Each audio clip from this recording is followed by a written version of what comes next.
चरना ते वारी वारी जावा तुझे पहर तेरा किया जो भजन माँ मैं वारी जावा देना मुझे अन्न धन दान तेरे चरना ते वारी वारी।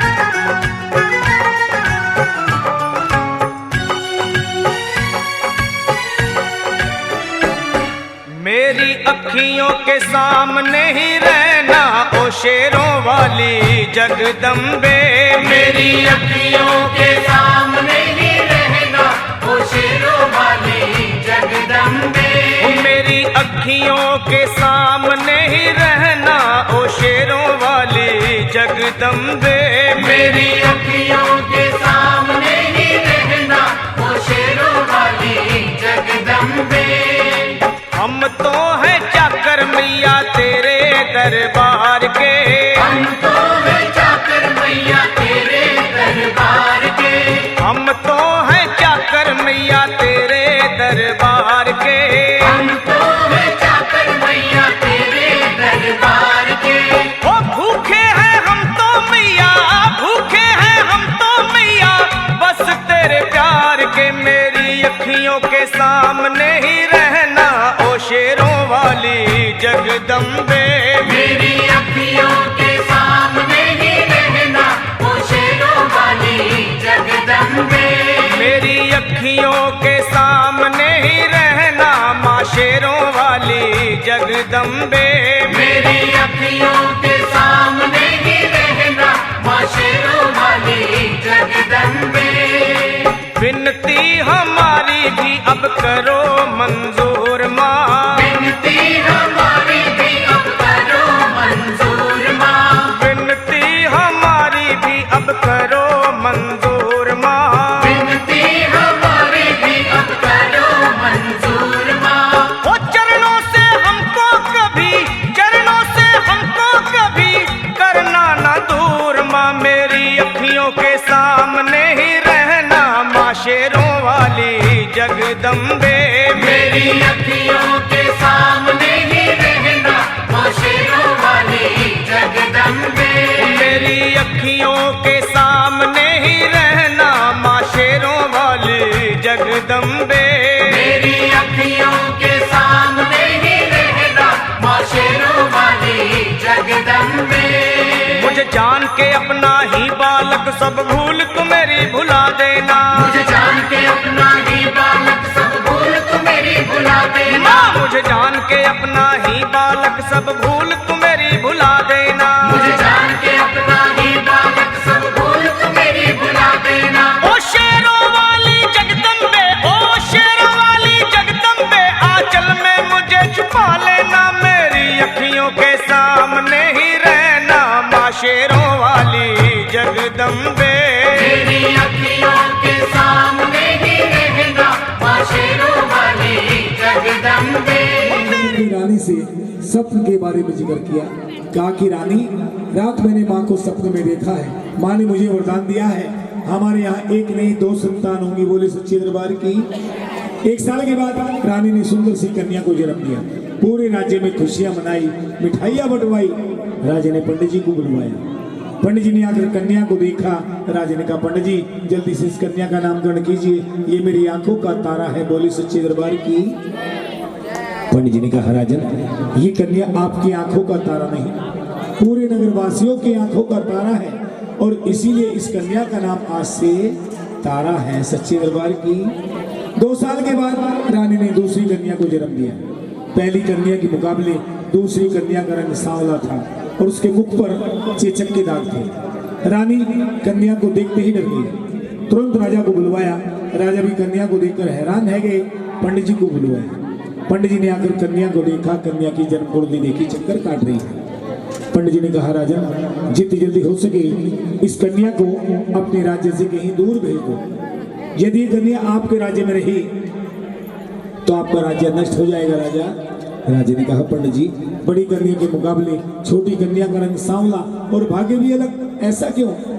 पंडित जी ने कहा जो बड़ी कन्या उसका नाम तारा है, जो छोटी कन्या आपके नगर में आई है, आपके घर में आई है, इसका नाम है रुक्मन। दोनों सगी बहनें हैं। शाप के कारण आपके नगर में आई है राजा। आओ हम तुम इन दोनों बहनों के पिछले जन्मों की कुछ कथा बताते हैं। एक जन्म में दोनों बहनें इंद्र के दरबार में नृत्य किया करती थी।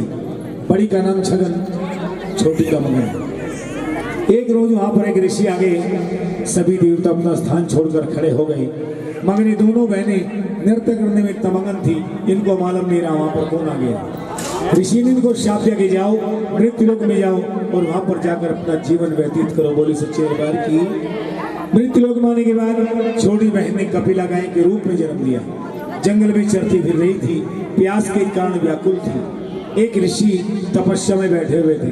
बराबर में जल का भरा हुआ कमंडल रखा हुआ था। जैसे कपिला गाय ने कमंडल को मुंह लगाया, कमंडल गिर गया। ऋषि की तपस्या भंग हो गई। ऋषि ने क्रोध में आकर बराबर से रखा हुआ चिमटा उठाया और उस कपिला गाय को मार दिया। बोले सच्चे दरबार की। फिर दोनों बहनों ने एक राजा के घर जन्म लिया। बड़ी का नाम तारा, छोटी का रुक्मन। दोनों बहनें माँ भगवती की बहुत अच्छी पुजारन थी और दोनों बहनें धीरे धीरे बड़ी होने लगी। बोली सच्चे दरबार की। एक रोज दोनों बहनों ने एकादशी का व्रत रखा। बड़ी बहन तारा ने कहा छोटी बहन रुक्मन के बाजार चली जाओ, आज दोनों ने व्रत रखा है, फल आहार लेकर आओ, व्रत खोलना है। छोटी बहन बाजार में जाकर देखा एक दुकान पर लाल रंग की वस्तु के पकोड़े बन रहे थे। छोटी बहन का मन ललचा गया, वहीं से पकोड़े लिए और खा लिए। वो नहीं जानती थी वो किस चीज के पकोड़े। बड़ी बहन के लिए फल लिए घर पर आ गई। बड़ी बहन को फल दिए। बड़ी बहन तारा ने कहा छोटी बहन रुक्मन से कि तुम्हारे हिस्से के फल कहाँ हैं। छोटी बहन कहने लगी कि बाजार के अंदर एक दुकान पर लाल रंग की वस्तु के पकोड़े बन रहे थे, मन ललचा गया, वहीं से लिए और खा लिए। मैंने अपना व्रत वहीं पर खोल लिया। बोली सच्चे दरबार की। तारा समझ गई वो किस चीज के पकोड़े थे। वो मांस मछली के पकोड़े थे जो तलकर सजाए हुए थे। बड़ी बहन तारा ने कहा तूने नीचों का कर्म किया है, तूने मांस के पकोड़े खाकर अपना ईमान धर्म भ्रष्ट किया है। जा मैं तुझे शाप देती हूँ, छिपकली की जूनी में जाएगी और कीड़े मकोड़े मांस खाती फिरेगी। छोटी बहन रोने लगी, गिड़गिड़ाने लगी, बहन मैं तेरी छोटी बहन हूँ, मुझे शाप मत दे। बड़ी बहन तारा ने कहा तूने नीचों का कर्म किया है। छोटी बहन ने बड़ी बहन के पैर पकड़ लिए और रो रो कर कहने लगी मेरी बहन तारा ये क्या हो गया, अनजाने में व्रत भंग हो गया। जब छोटी बहन तारा रोने लगी, लो मेरी उठाई जरा शुभम, लो मेरी उठा के लो। जब इतना रोने लगी, गिड़गिड़ाने लगी, बड़ी बहन को दया आ गई। कहा यदि तूने छिपकली वाला जीवन किसी अच्छे कार्य में लगाया तो तुझे फिर से मनुष्य जूनी मिल जाएगी। बोली सच्चे दरबार की। छिपकली की जूनी में जाने के बाद छोटी बहन रुक्मन अपनी मुक्ति का मार्ग ढूंढ रही है। एक नगर में राजा पांडवों ने एक मंदिर बनवाया। उस मंदिर के अंदर माँ भगवती की मूर्ति स्थापित की। एक विशाल यज्ञ रचाया, एक भंडारा कराया, सभी को न्योता दिया, सभी ऋषि मुनियों को भी न्योता दिया। एक ऋषि हुए हैं दुर्वासा ऋषि। किसी कारणवश उनके पास न्योता नहीं पहुंचा, निमंत्रण पत्र नहीं पहुंचा। वे क्रोध में आ गए, अपने आप से बातें करने लगे कि विघ्न डालूंगा। जंगल में पहुंच गए। जंगल में जाकर अपना रूप एक पक्षी का बनाया, एक चील का बनाया और अपने पंजों में एक मरा हुआ सांप दबाकर चल पड़े भंडारे की ओर। जाकर देखा भंडारे के अंदर चारों तरफ कोई नहीं था। एक कढ़ाई के अंदर खीर का प्रसाद बन रहा था। चुपके से जहरीला सांप खीर की कढ़ाई में डाल दिया। बोली सच्चे दरबार की। सांप का गिरना खीर के अंदर किसी ने नहीं देखा। किसने देखा? छिपकली ने देखा। छिपकली सोचने लगी बताऊं तो कैसे, इस प्रसाद के अंदर जहर है, जो भी इसको खाएगा काल के मुंह जाएगा। उधर यज्ञ पूरा हो गया। राजा ने कहा कि जाओ भंडारा शुरू करो। जैसे भंडार से खीर की कढ़ाई के पास पहुंचे, छिपकली ने दीवार पर इधर उधर रेंगना शुरू कर दिया। एक भंडार का ध्यान छिपकली की ओर गया, कहने लगा अरे कोई छिपकली को भगाओ, कहीं ये प्रसाद में न गिर जाए। सभी का ध्यान छिपकली की ओर। छिपकली ने सोचा यही मौका है। छिपकली ने तुरंत गरम गरम खीर के अंदर छलांग लगा दी। बोली सच्चे दरबार की। गरम गरम खीर के अंदर छिपकली गिर गई, तड़प तड़प कर मर गई।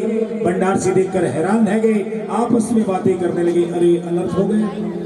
ये छिपकली प्रसाद के अंदर गिर गई। ये प्रसाद झूठा होने के साथ साथ जहरीला भी हो गया। भंडार चूल्हे राजे से जाकर कहा कि राजन प्रसाद के अंदर एक छिपकली गिर गई। राजा ने कढ़ाई के पास आकर देखा, छिपकली को देखकर छिपकली को बुरा भला कहा, नी छिपकली तूने प्रसाद खंडित किया है, तो नीचे और नीचे रहेगी। छिपकली को शाप दे दिया, भंडार सूची का आगे जाओ, इस खीर के कढ़ाई को लेकर जंगल में पहुंच जाओ, जंगल में जाकर एक गड्ढा खोद कर इस खीर को उस गड्ढे में डाल देना, ऊपर से मट्टी डाल देना ताकि कोई जानवर ना खा सके और किसी इंसान का इसके ऊपर पैर ना आ सके। ये प्रसाद है, बोले सच्चे दरबार की।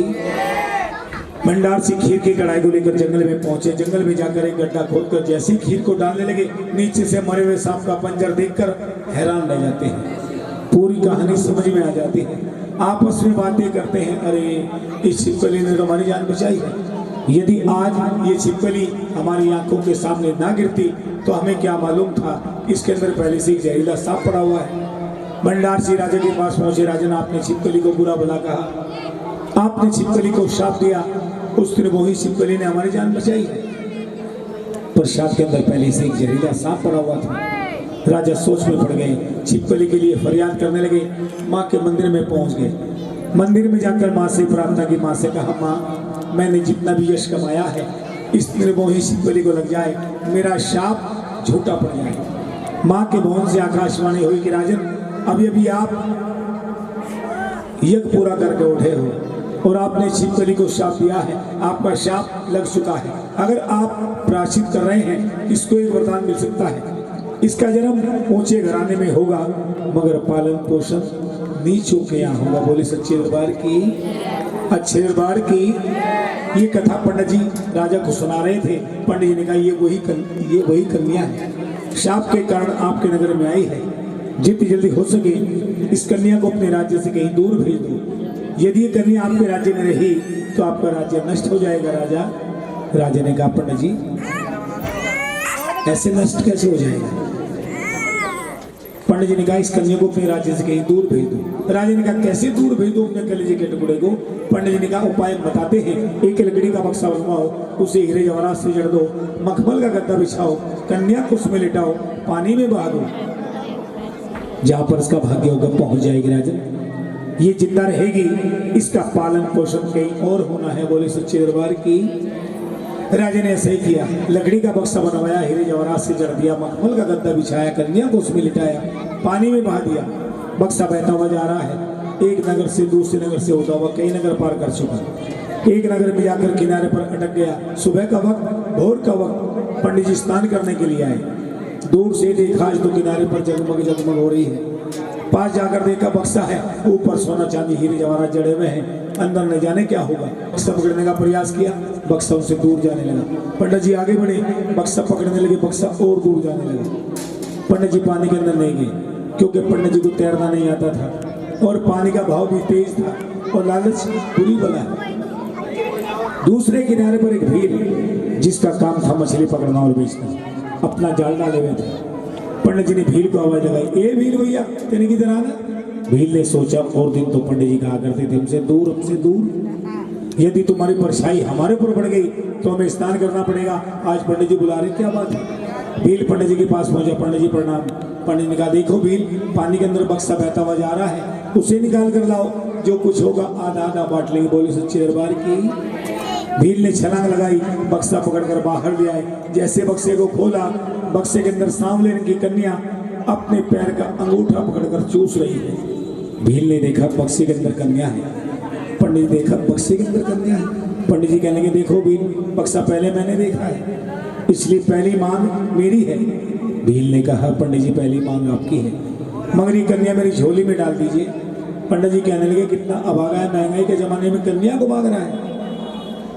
भील ने कहा पंडित जी मेरे यहाँ कोई संतान नहीं है, और जिसके यहाँ कोई संतान नहीं होती वही जानता है औलाद का दर्द क्या होता है। पंडित जी ने कहा ठीक है, इस कन्या को ले जा, ये हीरे जवाहरात भी ले जा, किसी अच्छे घराने की मालूम पड़ती है तुझ पर ये कन्या बोझ नहीं बनेगी। बोले सच्चे दरबार की, अच्छे दरबार की।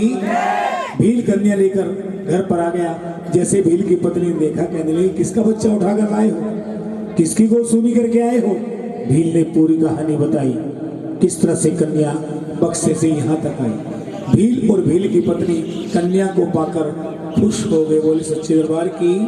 पूरे गांव में शोर मच गया, पूरे गांव में रुका पड़ गया, भील क्या कन्या है, भील क्या कन्या है। फिर कहने लगे इस कन्या का नाम रखना चाहिए, कुछ नाम रखने लगे, कोई नाम सुझाई नहीं दिया। फिर आपस में बातें करने लगे। जब पूरे गांव में शोर मच गया, पूरे गांव में रुक्का पड़ गया, इस कन्या का नाम रुक्को रख दो। क्या रख दो? हाँ, रुक्को। पहले से नाम हुआ करते थे, रुक्को, फुल्लो, बुद्धो, हरज्ञानी, राम प्यारी, है ना। सच्चे दरबार की आजकल तो 1.5 अक्षर का नाम है, रिंकी, चिंकी, पिंकी। कन्या का नाम रुक्को रखा। रुक्को धीरे धीरे बड़ी होने लगी और इतनी बड़ी हो गई कि विवाह के योग्य हो गई। जब कन्या विवाह के योग्य हो जाती है तो सबसे ज्यादा चिंता किसको रहती है? माँ बाप तो होते ही हैं, माँ को चिंता होती है। भील की पत्नी कहने लगी कोई अच्छा सा लड़का देखकर कन्या के हाथ पे लेकर दो। भील लड़का देखने के लिए निकल पड़े। एक नगर में गए, लड़का समझ में नहीं आया। दूसरे नगर में गए, वहां पर बात नहीं बनी। भील निराश होकर वापस आ रहे थे। रास्ते में भील के एक मित्र मिले। मित्र ने कहा कहो क्या हाल है, कहाँ से आ रहे हो? भील ने कहा कन्या के लिए लड़का देखने के लिए गया था, कहीं पर बात नहीं बनी। मित्र कहने लगा लड़का मैं बताता हूँ, हिमाचल प्रदेश हरिपुर हजारा जिला कांगड़ा भीलों की बस्ती में चले जाओ, तुम्हें लड़का मिल जाएगा। बोले सच्चे दरबार की। भील उसी नगर में चले गए। लड़का सुंदर था, काम अच्छा था, रुक्को की शादी तय हो गई। यहाँ तक कि रुक्को के घर भील की बारात आ गई। बोले सच्चे दरबार की। जब लड़के वालों के यहाँ बारात जाते हैं तो सबसे पहले बाराती वहां जाकर क्या करते हैं? नाश्ता करते हैं। शर्म की बात है, धर्म की बात है। नाश्ता करते हैं। नाश्ते के बाद ये ना खाने पीने की बात याद आ रही। लेकिन नाश्ते के बाद खाना, वाह जी वाह, हद कर दिया आपने। हाथ से बल जयमाला, फेरे और फिर विदा। रुक्को विदा हो रही है, अपनी माँ से मिल रही है, अपने पिता से मिल रही है, रो रही है बाबुल मैं नहीं जाऊंगी। जो चावल पीछे उड़ाती जाती है, ऐ बाबुल तेरा घर आंगन हमेशा खुशियों से भरा रहे। बोली सच्चे दरबार की। और रुक्को इस तरह विलाप करते करते अपने ससुराल पहुंच जाती है। देखिए भाग्य की बात, जिस नगर में रुक्को शादी की बात पहुंची है उसी नगर में रुक्को की बड़ी बहन तारा रानी बनकर राजा हरिचंद के साथ अपना जीवन व्यतीत कर रही है। दोनों बहनें एक ही नगर में मगर एक दूसरे से अनजान। रुक्को ने ससुराल में जाकर देखा बूढ़े सास और ससुर। रुक्को ने अपनी सास की सेवा की, अपने ससुर की सेवा की, अपने पति की सेवा की। और बहू का फर्ज भी होता है अपने सास ससुर की सेवा करना, अपने पति की सेवा करना। बोली सच्चे दरबार की। कुछ रोज के बाद रुक्को के ससुर भगवान को प्यारे हो जाते हैं। रुक्को की सास कहने लगी बेटी न जाने कल क्या वक्त है, जहाँ पर मैं नगर के अंदर सफाई का कार्य करने जाती हूँ महलों के अंदर, तुझे सभी स्थान दिखा कर आती हूँ। रुक्को की सास रुक्को को लेकर पूरे नगर में घुमाकर घर पर आ गई। बोले सच्चे दरबार की। एक हफ्ता बीता होगा, 10 दिन बीते होंगे। रुक्को की सास अच्छा जी हाथ खड़ा हो गया, मर गई। सख्त बीमार होगी, सख्त चलना फिरना बस का नहीं रहा उसकी, इन्होंने जिंदगी मार दी। रेडी नहीं पर यहाँ सास भी कभी बहू थी, ऐसा कर लो काम करो जो रोटी मिल जाए शाम को। और आजकल की बेटियां तो सोचती भी यही है, ससुराल में जाकर ये तो सास चंगी होवे वरना दीवार पर। रुक्को की सास बीमार पड़ गई। रुक्को ने अपनी सास की इतनी सेवा की, इतनी सेवा की, अगर उसकी सगी बेटी भी होती वो भी इतनी सेवा नहीं करती जो उसने बहू होकर अपनी सास की सेवा की। इतनी सेवा के बाद रुक्को की सास ठीक हो गई। एक रोज रुक्को सफाई का कार्य करते करते महलों के सामने पहुंच जाती है। दरवाजे पर खड़ी हो जाती है।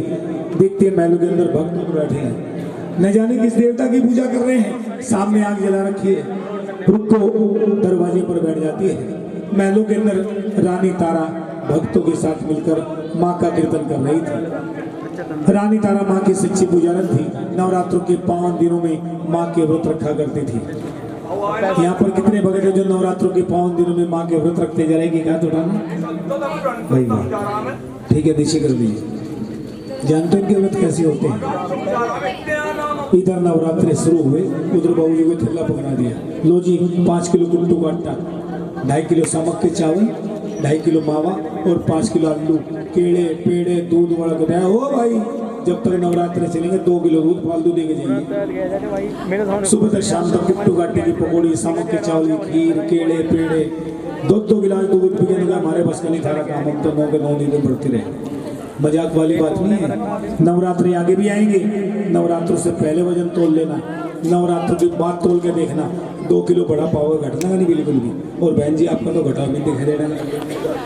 भक्ति में शक्ति होती है। तारा रानी सबसे पहले माँ की प्रतिमा को स्नान कराकर, माँ को नए वस्त्र पहनाकर, माँ को भोग लगाकर तब अपना व्रत खोला करती थी। 1 लोंग का जोड़ा और 1 सुल्लू पानी से। एक बार की बात है, अष्टमी का रोज था। रानी तारा माँ की प्रतिमा के सम्मुख बैठी हुई थी। तारा ने आंखें बंद की। तारा के मन में ख्याल आ गया, माँ मैं नहीं जानती तू कौन है और क्या रूप है तेरा। इतने साल हो गए व्रत करते करते, मगर आज तक तेरे दर्शन नहीं किए, तेरा दीदार नहीं किया माँ। तारा के सिर्फ मन में ख्याल आया था। तुरंत माँ ने दर्शन दी, बेटी तारा आंखें खोल, देख तेरे सामने कौन खड़ा है। तारा ने आंखें खोली, सामने माँ है। माँ को नमन किया, माँ को शीश झुकाया। माँ ने कहा, बेटी तारा मांग क्या मांगती है। तारा ने कहा, माँ तुम्हारा दिया हुआ सब कुछ है मेरे पास, दर्शन के विलास मन में थी, वो भी आज पूरी हो गई माँ। माँ ने कहा, नहीं तारा, जहाँ पर मैं जाती हूँ कुछ ना कुछ देकर आती हूँ, मांग क्या मांगना है। तारा ने कहा, माँ अगर तुझे देना है तो पहले वादा कर, कहीं तो बाद में नाट तो नहीं जाओगी, मुकर तो नहीं जाओगी। माँ कहने लगी, तू मेरी कैसी भगत है, ये पूरा संसार मुझे पूजता है, मुझे मानता है, मुझे ध्याता है, तू मुझे वस्तुएं बांध रही है। रानी तारा कहने लगी, माँ अगर तुझे देना है तो पहले वादा कर, वरना तू अपने घर राजी, मैं अपने घर राजी। काम मेरा हो ही गया, दर्शन के विलासा मन में थी माँ, पूरी हो गई। माँ ने सोचा ऐसे नहीं मानेगी तारा। माँ ने कहा, ठीक है तारा, वादा करती हूँ, माँ क्या मांगना है। तारा ने सबसे पहले माँ के लिए आसन लगाया, लाल रंग का आसन बिछा माँ के लिए, और माँ को बैठाकर रानी तारा ने माँ से कहा, माँ देना हो तो दीजिए जन्म जन्म का सन, मेरे सर पर रख दो मैया, मेरे सर पर रख दो दाती, अपनी दया का। माँ आज के बाद मैं तुझे याद करूं या न करूं, मुझ पर कोई आँच नहीं आनी चाहिए, मेरा बाल विवाह का नहीं होना चाहिए माँ। माँ ने कहा, तारा आज तूने मुझे वस्तु में बांधकर अपना बना लिया, ठीक है तारा, वादा किया है निभाऊंगी। आज के बाद तुम ये याद कर या न कर, मैं तेरा ख्याल रखूंगी, मैं तेरा ध्यान रखूंगी। मगर तुझे भी एक बात का ध्यान रहे, आज के बाद मेरा कोई भी भगत अगर तेरे दरवाजे पर मेरे जागरण का यतन का न्योता लेकर आया तो तुझे वहां पर जरूर जाना पड़ेगा। कभी ये सोच कर रह जाए, इस गरीब के घर चांदी के बर्तन नहीं होंगे खाना खाने के लिए, तुझे वहां पर जाकर दोने पतलों में खाना पड़ेगा। तारा ने कहा, ठीक है माँ, जैसा आप चाहो ऐसे ही होगा। इतना कहकर माँ अंतर ध्यान हो गई, बोली सच्चे दरबार की। फिर रानी तारा ने माँ की प्रतिमा को भोग लगाया।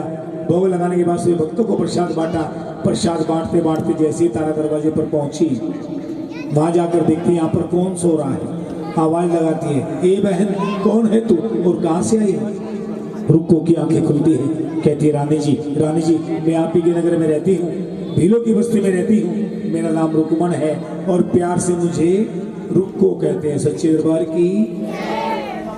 रुक्को कहने लगी, रानी जी ये आप किस देवता की पूजा कर रहे हैं, सामने आग क्यों जला रखी है। रानी तारा कहने लगी, रुक्को ये माँ भगवती है, जगत चंदी जगदम्बा है और सामने आग जलाई नहीं, ज्वाला जी की अखंड जोत जगाई है, जो ज्वाला जी के अंदर बिना तेल बाती के जगती है। बोले ज्वाला मैया की। फिर रानी तारा ने अपनी जेब से कुछ टके निकाले, महारानी के चरणों में चढ़ा दिए। रुक्को ने फिर कहा, रानी जी आपने क्या किया। रानी तारा कहने लगी, रुक्को मैंने माँ के चरणों में अरदास लगाई है।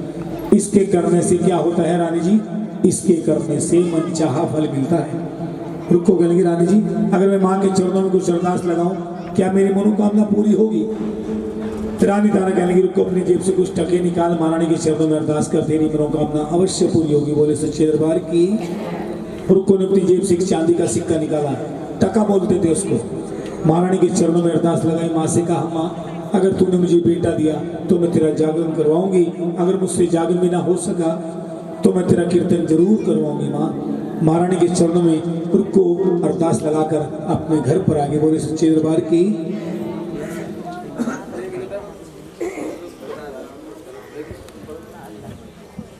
उधर रुक्को ने महारानी के चरणों में अपनी नेक कमाई से अरदास लगाई और इधर बहन जी एक अरदास लगवा दो, आप खड़े होकर। ये बंद मुट्ठी की अरदास होती है, जो नियम है भी तो करने पड़ेंगे जरूर। आज खड़े होगा, आज इधर उधर से ले लो, बाद में दे देना, भैया से लेके अर्जुन से लेके पैर सो। अच्छा पैर सो, मैं सोच रहा पैसे नहीं। माँ की लाडली, माँ की भक्तिनी, माँ की संतनी रूबी महारानी के चरणों में अपनी नेक कमाई से अरदास लगा रही है। ये तो यही जाने माँ की लाडली माँ से क्या कह रही है। हम इनकी ओर से कह रहे हैं, तेरे दर्श की धुन में माता हम है हुए मतवाले, रोक सके ना आंधिया हमको ना ही बादल काले, चढ़ के कठिन चढ़ाइयां बेशक पाँव में पड़ जाए छाले, फिर भी तेरे घर आ पहुंचे माँ जय हो माँ। मैं तो बस इतना वर मांगू, मैं तो बस इतना वर मांगू, दर्शन को हर साल सदा सुहागन ही आओ, तेरी जय हो भवानी, जय जय महारानी। सच्चे दरबार की को याद दिलाना चाहिए। माँ ने तुरंत अपनी योगिनियों को आदेश दिया, लंगर वीर से आगे जाओ, रुक्को को याद दिला कराओ। माँ की योगिनियां रुक्को के घर गई। रुक्को का बेटा दरवाजे के बाहर खेल रहा था। माँ की योगिनियां घूम कर चली आई। बोले सच्चे दरबार की। रुक्को का बेटा उसी दिन से बीमार पड़ गया। रुक्को ने अपने बेटे को डॉक्टर को दिखाया, वैद्यों को दिखाया, हकीम को दिखाया, कोई आराम नहीं हुआ। बेटे के मुख पर छोटी छोटी फुंसियां निकल गई। एक रोज रुक्को के बेटे ने आंखें बंद कर ली। रुक्को रोने लगी, मेरे बेटे को क्या हो गया। किसी बुजुर्ग महिला ने कहा, रुक्को तेरे बेटे को तो माता निकल आई है, क्या तूने कोई मन्नत मांगी थी। रुक्को को फिर भी याद नहीं आया। बोली सच्चे दरबार की। अपने बेटे को गोद में उठाया, दौड़ पड़ी महलों की ओर। महलों में जाकर रानी तारा से कहा, रानी जी ये देखिए मेरे बेटे को क्या हो गया। रानी तारा ने कहा, रुक्को तेरे यहाँ बेटा हुआ है, फिर तो तूने माँ का कीर्तन या माँ का जागरण भी करा दिया होगा। कीर्तन जागरण का नाम सुनते रुक्को को याद आ गया। कहने लगी, रानी जी मुझसे गलती हो गई, मुझसे भूल हो गई। रानी तारा कहने लगी, रुक्को गलती तुझसे हुई है और भूल भी तुझसे हुई है, ये तो माँ की लीला है। अब तो माँ ही जाने। अपने बेटे को गोद में उठा और माँ के मंदिर में ले जा। रुक्को ने अपने बेटे को गोद में उठाया, दौड़ पड़ी मंदिर की ओर। मंदिर में जाकर महारानी के चरणों में अपने बेटे को लिटा दिया। माँ से रो रो कर फरियाद कर रही है। माँ से कह रही है, माँ तूने मुझे एक बेटा दिया, वो भी मुझसे छीन लिया। रो रही है, विलाप कर रही है और वहीं पर बेहोश हो जाती है। बोले सच्चे दरबार की। उधर माँ के गले में एक फूलों का हार पड़ा हुआ था। उस हार के अंदर से एक फूल टूटकर बच्चे के ऊपर गिरता है और बच्चा महारानी के चरणों में खेलने लगता है। बोले सच्चे दरबार की। सुबह के वक्त पंडित जी मंदिर में आते हैं, आकर देखते हैं यहाँ पर कौन पड़ा है बेहोश। पास जाकर देखते हैं तो रुक्मण है। आवाज लगाते हैं, रुक्को ए रुक्मण उठ, यहाँ पर क्यों पड़ी है। रुक्को को होश आता है। होश में देखती, पंडित जी ये माँ नहीं, पत्थर की मूर्ति है, इसने मुझे एक बेटा दिया, वो भी मुझसे छीन लिया। पंडित जी ने घूम कर देखा, रुक्को तू पागल हो गई है, वो देख तेरा बेटा महारानी के चरणों में खेल रहा है। रुक्को ने दौड़कर अपने बेटे को गोद में उठाया और सीने से लगा दिया। बोले सच्चे दरबार की। माँ भगवती दया दान देती है, मुरीदों में जान, मुरीदों में जान, मुरीदों में जान देती है। रुको कहने, पंडित जी आपको मेरे घर पर माँ का कीर्तन करना है। पंडित जी कहने, रुको तू भीलों की बस्ती में रहती है, तेरा खान पान अशुद्ध है, तेरे यहाँ माँ का कीर्तन नहीं होगा। 5.25 रुपये यही मंदिर में दे जा, तेरे नाम की जोत बत्ती यहीं पर कर देंगे। रुको कहने, पंडित जी मैंने माँ के चरणों में अरदास लगाई थी, मन्नत मांगी थी, मेरी मनोकामना पूरी हो चुकी है, मुझे अपने घर आंगन में माँ का कीर्तन कराना है। पंडित जी कहने, अगर तुझे अपने घर आंगन में माँ का कीर्तन कराना है तो हमारी मंडली की जो प्रधान है वो है रानी तारा। रानी तारा का दल देकर आ, अगर रानी तारा ने दल स्वीकार कर लिए तो तेरे यहाँ माँ का कीर्तन हो जाएगा। बोली सच्चे दरबार की। रुक्को कहने लगी, दल ये क्या होते हैं। पंडित जी ने कहा, हम बताते हैं। एक लाल रंग का कपड़ा ले, उसके अंदर 1.25 मुट्ठी चावल हल्दी से रंग कर, कुछ दक्षिणा रखकर, कुछ दूब रखकर बांध कर रानी तारा को देकर आ। ये होते हैं डल, असली निमंत्रण। बोली सच्चे दरबार की। रुक्को ने डल तैयार किए, डल लेकर महलों में पहुंच गई। महलों में जाकर रानी तारा से कहा, जय माता दी, रानी जी आपको मेरे घर पर माँ का कीर्तन करना है और ये रहे डल। रानी तारा ने डल हाथों में लिए, आंखें बंद की, माँ का ध्यान लगाया, आंखें खोलकर कहा, रुक्को मंगलवार के रोज तेरे घर पर माँ का कीर्तन होगा, सभी वक्त आएंगे, मैं भी आऊंगी। बोले सच्चे दरबार की। रुक्को डल देकर अपने घर चली गई। महलों में एक नाई रहता था जिसका नाम था सैन। रुक्को रानी तारा की बातें सुन लेता है। अगले रोज राजा से चुगली कर देते हैं कि राजन, एक बार की बात है, मैं आपकी दाढ़ी बना रहा था, मैं आपके सेब बना रहा था, मेरे कन की उंगली साबुन के साथ पानी के साथ आपके मुंह में लगी थी राजन। उस रोज आपने मुझे थप्पड़ मारा था, आपने आपने कहा था कि सैन तूने साबुन का पानी कन की उंगली मेरे मुंह में लगा दी, मेरा ईमान धर्म भ्रष्ट कर दिया। राजन उस रोज पानी भी आपका था, साबुन भी आपका और तौलिया भी आपका, और मंगलवार के रोज आपकी रानी भीलों की बस्ती में जाएगी, वहां का प्रसाद खाएगी, तब आपका ईमान धर्म कहाँ जाएगा राजन? राजा ने कहा यदि तुम्हारी बातें सत्य है तो तुम्हें इनाम दिया जाएगा। बोले सच्चे दरबार की। मंगलवार का रोज आ गया, राजा को चिंता होने लगी। राजा जानते थे रानी तारा माँ की सच्ची पुजारन है, माँ के कीर्तन में जरूर जाएगी। सैन ने इसे कहा कि सैन कोई उपाय बताओ जिससे रानी तारा महलों से निकलकर भीलों की बस्ती में नहीं जा सके। सैन नाई ने कहा राजन हाथ आगे कीजिए। राजा ने हाथ आगे किया। सैन नाई ने कहा राजन अब क्या करना है? सैन नाई ने कहा हाथ आगे कीजिए। राजा ने हाथ आगे किया। सैन नाई ने कन की उंगली पर उस्तरा मार दिया। उस्तरा लगते ही राजा को क्रोध आ गया। राजा चिल्ला उठ के सैन ये तूने क्या किया? सैन नाई ने कहा राजन आपकी उंगली में चीरा लगाया है, अब इसमें नमक भरकर पट्टी बांधूंगा, आपको दर्द होगा। जब आपको दर्द होगा आपको नींद नहीं आएगी, और जब आपको नींद नहीं आएगी आपकी रानी भीलों की बस्ती में नहीं जाएगी। बोले सच्चे दरबार की। राजा पट्टी बांधकर महलों में पहुंचे। महलों में जाकर रानी तारा से कहा कि रानी मेरा सर दबाओ। आज्ञाकारी पत्नी थी, सर दबाने लगी। राजा ने कहा रानी मेरे पैर भी दबाओ। जैसे पैरों को इशारा किया रानी का ध्यान कन की उंगली पर गया। कहने लगी राजन आपकी उंगली में क्या हो गया? राजा ने कहा शिकार के वक्त कन की उंगली में तलवार लगी, रानी मेरे पैर दबाओ। रानी पैर दबाने लगी। उधर भीलों की बस्ती में माँ का कीर्तन शुरू हो गया। जैसे ढोलक झांझ मयूर की आवाज रानी तारा के कानों में पहुंची, रानी तारा ने तुरंत माँ को याद किया। माँ से फरियाद की माँ अपनी कोई लीला दिखा जिससे राजा सो जाए और मैं तुम्हारे कीर्तन में आ जाऊं। सच्चे दरबार की। माँ ने अपनी लीला दिखाई। एक हवा का झोंका राजा की आंखों पर से गुजर गया। इतने दर्द के बावजूद राजा को नींद आ गई। रानी अपने स्थान से उठी। दरवाजे पर जाकर देखा पहरेदार, दूसरे पर देखा चौकीदार, चारों तरफ सख्त पहरा। क्योंकि राजा ने पहली रात बोल दिया था कि आज की रात रानी महलों से निकलकर भीलों की बस्ती में जाएगी, जाने मत देना, सख्त पहरा। रानी के ध्यान आया गुप्त द्वार। उसी गुप्त द्वार से दौड़ी जा रही जय माता दी कहते भीलों की बस्ती की ओर। ये भी नहीं देखा क्या वस्त्र पहन रही है, क्या आभूषण पहन रही है। दौड़ी जा रही भीलों की बस्ती की ओर। रास्ते में दो चोर देखते हैं। अरे ना जाने कौन नारी आ रही है, अगर आज इसको लूट लेते हैं जिंदगी भर कुछ करना नहीं पड़ेगा। दोनों चोरों ने रानी तारा को लूटने का पकड़ने का प्रयास किया, मगर रानी तारा उनके हाथ नहीं आई। माँ की भक्ति मिली। जय माता दी कहते हुए भीलों की बस्ती की ओर निकल गई। और जल्दबाजी में एक रेशमी रुमाल, पैर की पायल वहीं पर गिर जाती है। चोर पायल को उठाते अंधे हो जाते हैं, छोड़ते हैं, दिखने लगता है। रानी तारा भीलों की बस्ती में पहुंच जाती है। माँ की प्रतिमा को नमन करती है, माँ को शीश झुकाती है, माँ से कहती है माँ मैं आ गई हूँ। सच्चे दरबार की। उधर महलों में राजा की आंख खुल जाती है। राजा देखते हैं महलों के अंदर रानी नहीं है। चौकीदार से पूछते हैं, पहरेदार से पूछते हैं। मैं मना कर देते नहीं राजन, हमने किसी को भी जाने नहीं दिया। पूरी रात सख्त पहरा रहा। राजा ने सोचा जब पूरी रात सख्त पहरा रहा, रानी गई तो गई कैसे? राजा के ध्यान आया गुप्त द्वार से गई होगी, क्योंकि पहले महलों में गुप्त द्वार हुआ करते थे जिनका पता राजा और रानी को हुआ करता था, और खास खास दरबारियों को जो सोफों पर कुर्सियों पर बैठते थे, खास खास दरबारी। राजा भी भेष बदलकर उसी गुप्त द्वार से निकल लिए, जा रहे भीलों की बस्ती की ओर। रास्ते में दोनों चोर देखते हैं कोई आ रहा है। दोनों चोर राजा से कहते हैं तुम कौन हो? राजा ने कहा तुम बताओ, तुम पहले तुम कौन हो? चोर कहने लगे हम तो चोर हैं। राजा कहने लगे हम तुम्हारे से बड़े चोर हैं। तुम्हारी चोरी लगी कि एक चोरी क्या? एक नारी सोना चांदी हीरे जवाहरात कीमती वस्त्र पहनकर जय माता दी कहते हुए भीलों की बस्ती की ओर दौड़ी जा रही थी।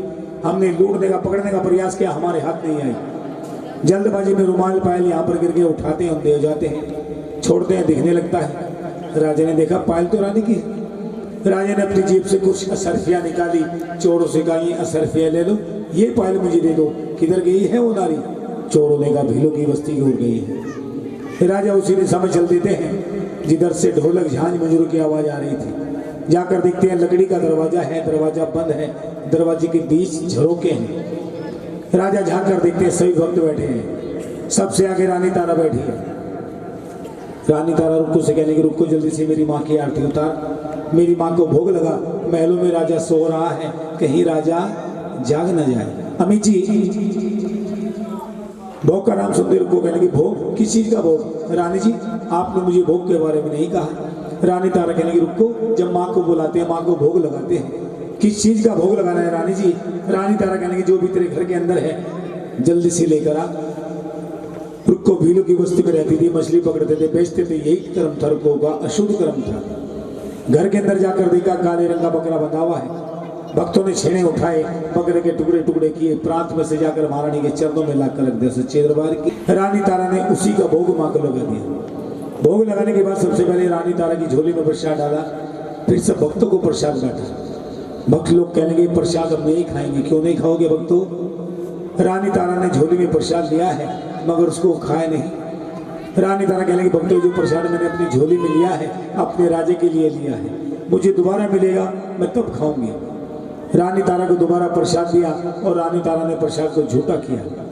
राजा बाहर से देख रहे हैं, रानी तारा ने यहाँ पर आकर मांस का भोग लगाया है, खाया है, ईमान धर्म भ्रष्ट किया है। अर्जुन भैया, अर्जुन जी एक बार आ जाओ भोग लगाने के लिए। अमित जी अगर आवाज सुन रहे हैं पहुंचे।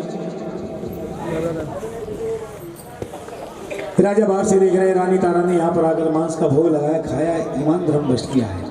पहले काली की चौकी हुआ करती थी, काली की चौकी, अर्धरात्रि कीर्तन, उसके अंदर बकरे की बलि दी जाती थी, मंत्र द्वारा वो बकरा जिंदा भी किया जाता था। आज वैष्णव जागरण होते हैं, खुले में होते हैं। सच्चे दरबार की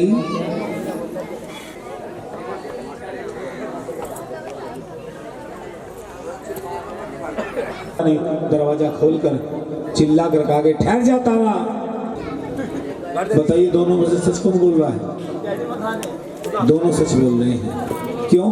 क्योंकि राजा ने अपनी आंखों से देखा मांस का प्रसाद और रानी के लिए उसकी माँ का प्रसाद है। राजा ने कहा झोली खोल कर देखा, नहीं राजन ये झोली महलों में खुलेगी और मन ही मन माँ से प्रार्थना करेंगे, माँ तू ही जानती है झोली में क्या है। राजा को क्रोध आ गया, राजा ने पल्लू पर झपट्टा मारा, पल्लू फट गया, प्रसाद जमीन पर बिखर गया। माँ ने अपनी लीला दिखाई, मांस का प्रसाद पंच मेवे बदल गया, छुआरे, मखाने, गोला, बादाम, किशमिश। राजा देखकर हैरान है गए, कहने लगे मैंने अपनी आंखों से देखा मांस का प्रसाद, ये पंच मेवे में कैसे बदल गया? या तो तू जादूगरनी है या फिर तेरी माँ जादूगरनी है। रानी कहने की राजा ने यही तो मेरी माँ का पंथ है। राजा ने कहा मुझे भी दिखा अपनी माँ का पंथ। रानी कहने की राजा ने अगर मेरी माँ का पंथ देखना है तो चलो महलों में चलो, महलों में जाकर माँ का दरबार से जाओ, माँ की जोत जगाओ, तुम्हें मेरी माँ का पंथ मिल जाएगा। बोली सच्चे दरबार की, अच्छे दरबार की। ये प्रसाद सभी के पास आ रहा है, झोली मिलेगी इसको। राजा और रानी महलों में आ गए, महलों में आकर माँ का दरबार से जा माँ की जोत जगाई। जोत जगाने के बाद राजा ने कहा रानी अब क्या करना है? रानी कहने की राजन अब मेरी माँ को भोग लगेगा। राजा ने कहा किस चीज का भोग लगेगा? रानी कहनी नहीं राजन तुम्हें तो मेरी माँ का पंथ देखना है, आज मेरी माँ को एक बलि कर राजा। राजा ने कहा किस चीज की बलि करनी है?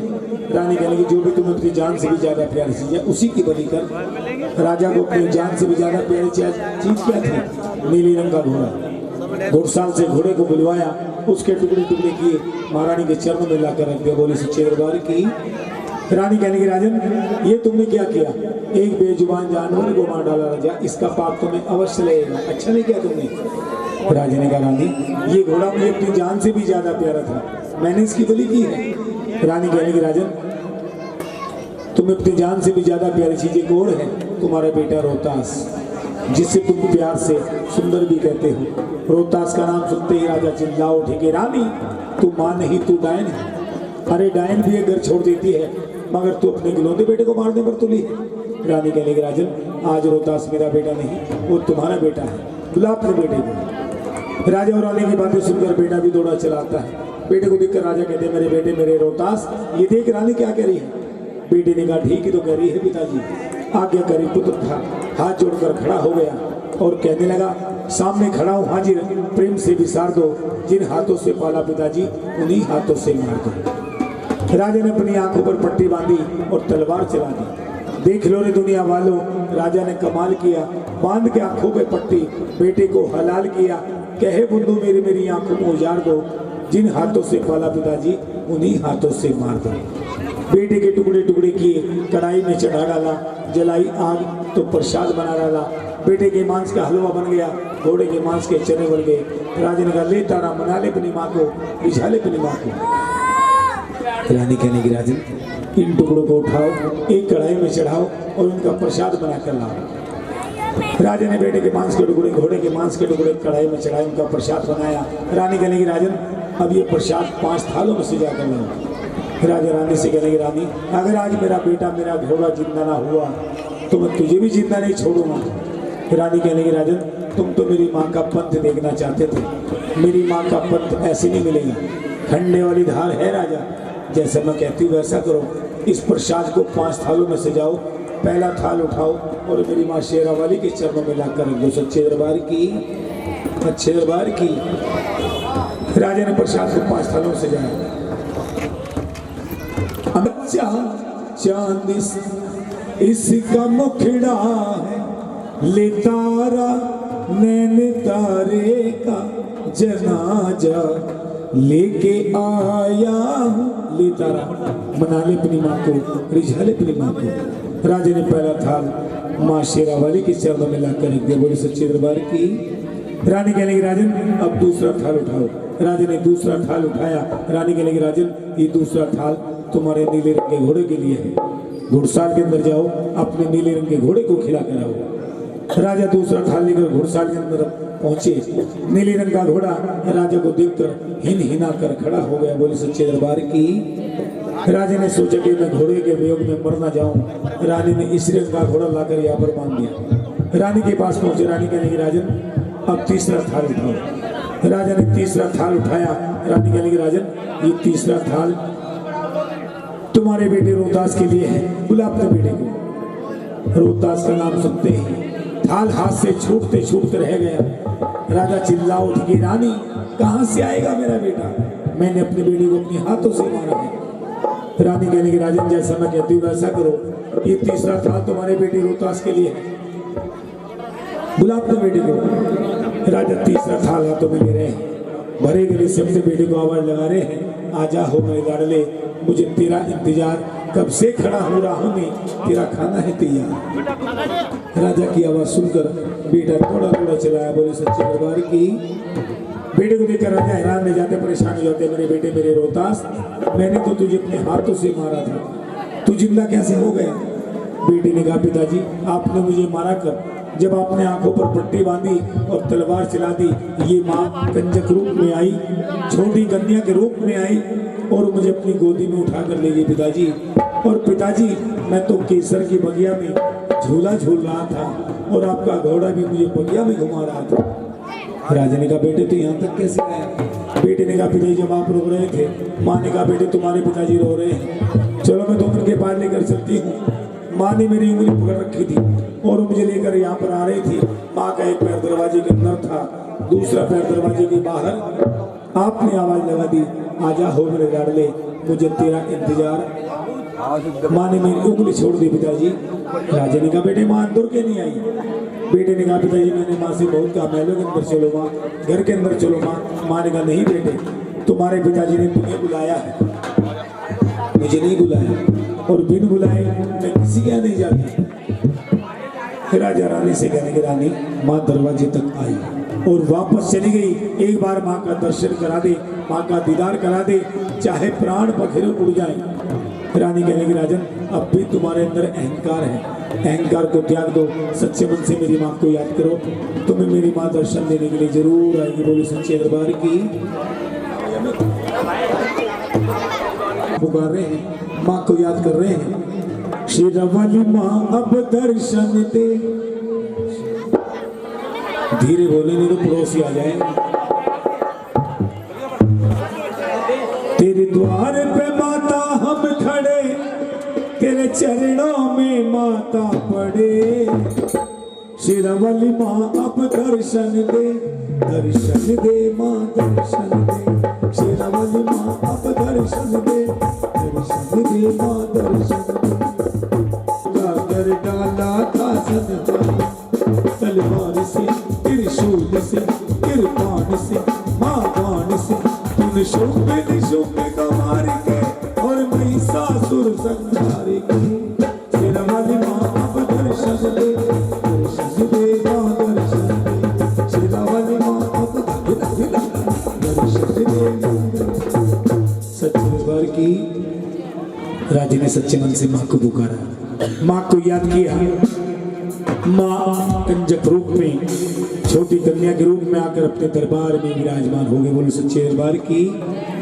माँ ने आती राजा को आवाज लगाई, होश में आ राजा, होश में आ राजा। राजा ने सर उठाकर देखा, सामने माँ है। माँ को नमन किया, माँ को शीश झुकाया। माँ ने कहा, राजा ये जो तुम्हारी रानी है जिसका नाम तारा है, मेरी सच्ची और अच्छी पुजारन है। और जो भीलों की बस्ती में रहती है जिसका नाम रुकमन है, प्यार से जिसे रुक्को कहते हैं, वो कोई और नहीं तारा की छोटी बहन है। ये दोनों सगी बहनें शाप के कारण कई जन्मों से भटकती आ रही है।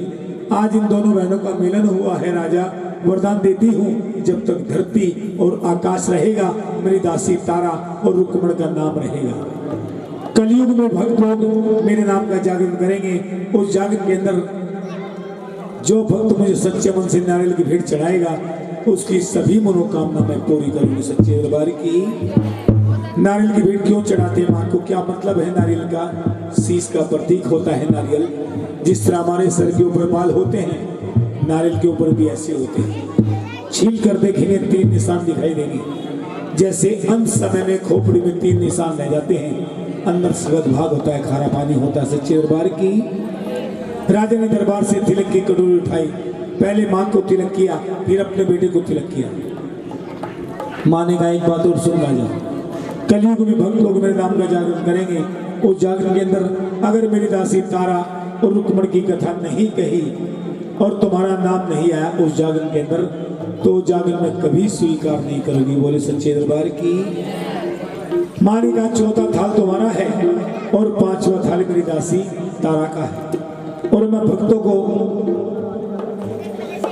कलयुग में भी दर्शन देने के लिए आऊंगी। भक्त लोग मेरे 3 रूप में दर्शन करेंगे। इतना कहकर माँ अंतर ध्यान होगी। बोले सच्चे दरबार की। राजा और रानी अपना राजपाट छोड़कर अपने बेटे को वहां का राजा बनाकर रानी के साथ जंगल में निकल जाते हैं। माँ का मंदिर बनाते हैं, माँ की मूर्ति स्थापित होती है और वहीं पर पूजा पाठ करने लगते हैं। आज भी हिमाचल प्रदेश हरिपुर हजारा जिला कांगड़ा के अंदर रानी तारा का विशाल मंदिर है।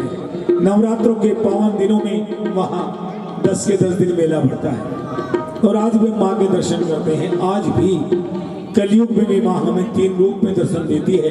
वे 3 रूप कौन कौन से हैं?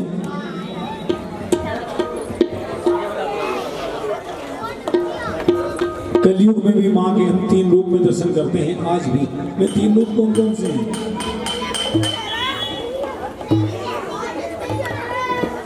माँ काली, माँ लक्ष्मी और माँ सरस्वती। ये नियाले कलयुग है। पहला रूप कंजक रूप, 8 वर्ष की कन्या जिनको हम नवरात्रों में पूजते हैं, आज भी पूजेंगे आरती के बाद।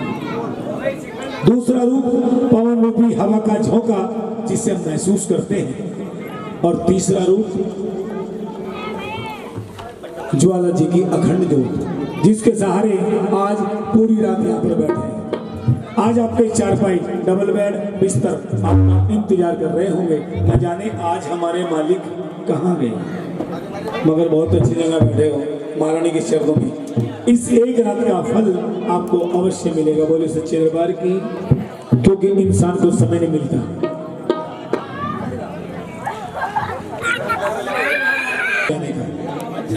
समय नहीं है किसी के पास। और समय ऐसा भी आगे था, समय था।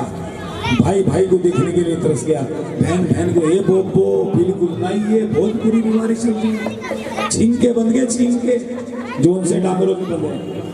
कहते हैं कि भरोसा नहीं छोड़ी जिंदगानी का, भरोसा नहीं छोड़ी जिंदगानी का, न जाने कब टूट जाए हुनर इस चलती कमानी का। और यूं भी कहते हैं जिंदगी यूं गुजर जाएगी, देखता ही तू रह जाएगा, फिर तू कर लेना लाखों यत्न, गुजरा वक्त नहीं आएगा, नहीं आएगा।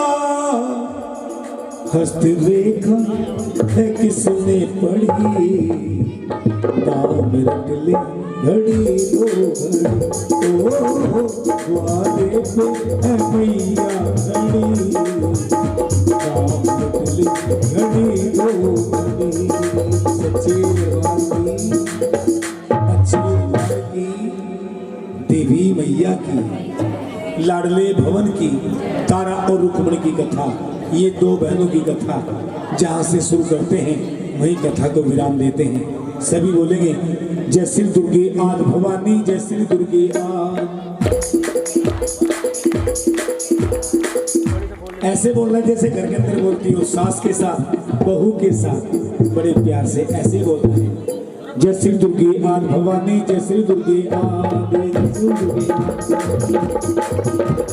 जय जयकार करो मैया की आओ शरण भवानी की, जय जयकार करो मैया की आओ शरण भवानी की। प्रेम से बोलो मिलकर बोलो जय दुर्गे महारानी की, जय जय दुर्गे महारानी की, जय आदि शक्ति भवानी की, जय जय दुर्गे महारानी की। प्रेम से बोलो सारे बोलो मिलकर बोलो सच्चे दरबार की, अच्छे दरबार की देवी मैया की लाडले भवन की। रोक तो भैया।